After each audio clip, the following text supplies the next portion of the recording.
Olá, meu nome é Paulo Raul Martins, sou advogado e há mais de 20 anos me dedico profissionalmente ao terceiro setor. Sou professor de Direito do Terceiro Setor do MBE da UFRJ, presidi a Comissão de Assuntos Jurídicos das ONGs da OAB e atualmente sou vice-presidente da Confederação Brasileira de Fundações.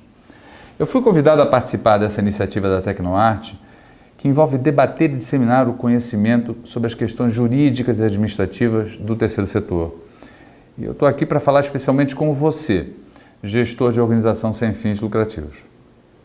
Nós estamos vivendo um momento de crise no país e os recursos destinados à realização de projetos de interesse público estão diminuindo consideravelmente.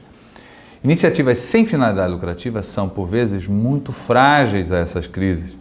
Na verdade, são as primeiras a perderem recursos.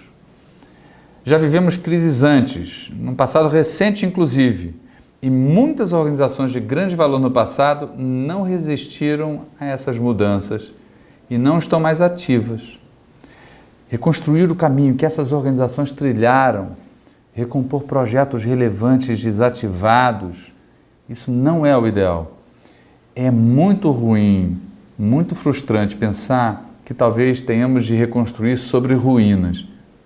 E eu sei que você, meu amigo, você do terceiro setor, o mesmo gestor público, está preocupado com a atual crise e já está tentando entender como vai fazer o planejamento de suas ações para 2016, não é?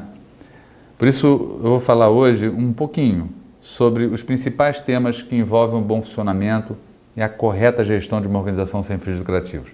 Vou falar sobre a arquitetura institucional de uma organização, muito brevemente. As organizações de sociedade civil, elas são muito antigas no Brasil, você sabia? Elas remontam ao início do século XVI, a época do descobrimento. Contudo, há muito que a gente vê, que a gente ouve, que se dissemina a crença de que não eram regulamentadas, de que não havia lei para tratar sobre o assunto. Será verdadeiro dizer que não havia lei para o terceiro setor no Brasil antes dos anos 90, antes dos anos 2000? Bem, em 2002, quando o novo Código Civil entrou em vigor, verdade ou não, várias organizações tiveram de alterar os seus estatutos e muita alteração desnecessária e até inconveniente foi feita às pressas ou por desconhecimento. E hoje, tempo de muita mudança legal, muita confusão desse mesmo estilo está acontecendo de novo. Afinal, como o direito trata, por exemplo, a responsabilidade dos sócios e dos gestores? Como a lei trata a organização interna das associações e das fundações? Você saberia dizer qual é a regra? Em mais de 20 anos de atuação, eu já vi estatutos de todos os tipos, de uma só página, impraticável administrativamente. E já vi outros de mais de 80 artigos, igualmente nulos e impraticáveis. No campo das fundações, então, muito do que é costumeiro acabou se tornando, de uma hora para outra, como se fosse obrigatório.